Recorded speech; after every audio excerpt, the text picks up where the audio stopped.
बिस्मिल्लाहिर्रहमानिर्रहीम। Welcome back to my YouTube channel. उम्मीद है आप सब खैरियत से होंगे। आज मैं आप लोगों के साथ काफ़ी ज़्यादा इंटरेस्टिंग टॉपिक शेयर करने लगी हूँ जिसका नॉलेज वुमेंस के लिए बहुत ज़्यादा ज़रूरी है। बिकॉज़ हमारी 99% मदर्स जो हैं वो इस फेज़ से गुज़रती हैं। कुछ ऐसी मदर्स होंगी जो इस फेज़ से गुज़र चुकी हैं, इसलिए उनको इस चीज़ के बारे में नॉलेज होगा। कुछ ऐसी मदर्स होंगी जो इस फेज़ से गुज़र रही हैं, उनको इस चीज़ के बारे में पहले नॉलेज नहीं है, इसलिए उनके लिए काफ़ी ज़्यादा डिफ़िकल्टी हो रही होगी। और कुछ ऐसी हैं जो भी मदर बनने वाली हैं, इसलिए उनके लिए ज़रूरी है कि वो इस चीज़ का नॉलेज पहले ले लें, ताकि जो आइंदा आने वाली फ़ेज़ है वो उनके लिए उतनी डिफ़िकल्ट प्रूव ना हो। आज का टॉपिक हमारा पोस्टमार्टम डिप्रेशन के बारे में है। पोस्टमार्टम डिप्रेशन को हम पोस्ट नेटल डिप्रेशन भी कहते हैं। It is a type of depression जो पहले साल में मदर के अंदर आफ्टर चाइल्ड बर्थ डिवेलप होता है। मदर की डेली फंक्शनिंग अफेक्ट हो जाती है। इसमें मदर ना ही अपनी प्रॉपर केयर कर पाती है और ना ही अपने बच्चे की प्रॉपर केयर कर पाती है। इमोशनली अफेक्ट हो जाती है। एंग्जाइटी, अगर ये हमारे पास ज़्यादा सीवियर केस में हो जाए तो मदर जो है वो एंग्जाइटी का शिकार हो जाती है। ऑल द टाइम उसको नेगेटिव थॉट्स आते रहते हैं। उसको लगता है कि शायद उसको कोई दूसरा नुकसान पहुंचा देगा। अब वो खुद को नुकसान पहुंचाने की कोशिश करती है या अपने बच्चे को नुकसान पहुंचाने की कोशिश करती है। मूड स्विंग होते रहते हैं, एनर्जी लेवल डाउन हो जाता है। So this phase after the child birth in the mother call the postpartum depression. Now the science of the postpartum depression.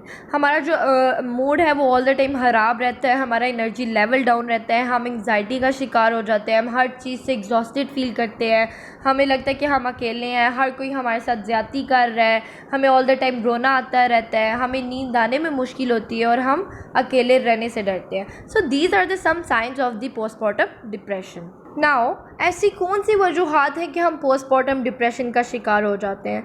ज़ाहिर सी बात है, ड्यूरिंग प्रेगनेंसी हमारे इंटरनली भी और हमारे फिज़िक में भी काफ़ी ज़्यादा चेंजेस आ जाती हैं।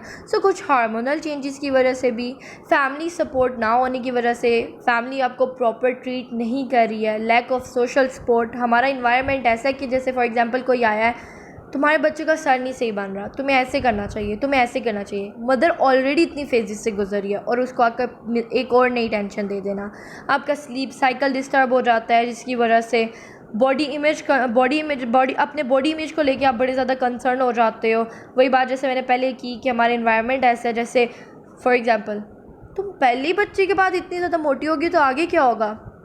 आपके रिलेशनशिप इश्यूज़ की वजह से, आपके फैमिली में कोई ऐसा स्ट्रेसफुल माहौल चल रहा है, जैसे फॉर एग्जांपल आपकी किसी अजीज़ की डेथ हो गई है। So these are the some reasons कि आप पोस्टमार्टम डिप्रेशन का जो है वो शिकार हो जाते हो। Let's move towards our next topic. 3 main postpartum disorders are postpartum blues, postpartum psychosis and postpartum depression. Postmortem blues की जो फेज़ है वो प्रेगनेंसी के बाद 1 या 2 हफ्ते के लिए होता है। इसके सिम्टम्स में हमारे पास आता है कि मदर सैड फील करती है, रोना आता है, मूड स्विंग्स होते रहते हैं, बट एटलीस्ट कोई नेगेटिव थॉट नहीं आती। इसके ट्रीटमेंट में हमारे पास आता है कि हमें उनकी केयर करनी चाहिए, उनकी काउंसलिंग करनी चाहिए, उनको सपोर्ट करना चाहिए कि हम उनके साथ हैं।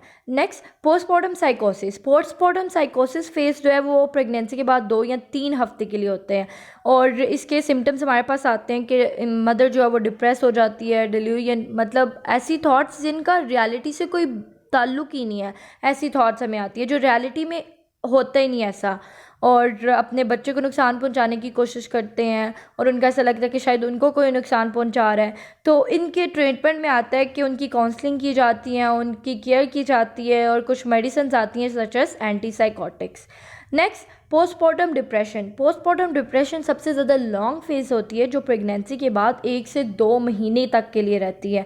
इसके जो हमारे पास सिम्टम्स है उसमें हमारे पास आता है कि मदर डिप्रेस हो जाती है, मूड चेंज होते रहते हैं, वेट चेंज होता है, स्लीप एंग्जाइटी होती है कि सोते वक्त एकदम घबराहट सी होती है और अपने बच्चों को नुकसान पहुँचाने की भी कोशिश करते हैं।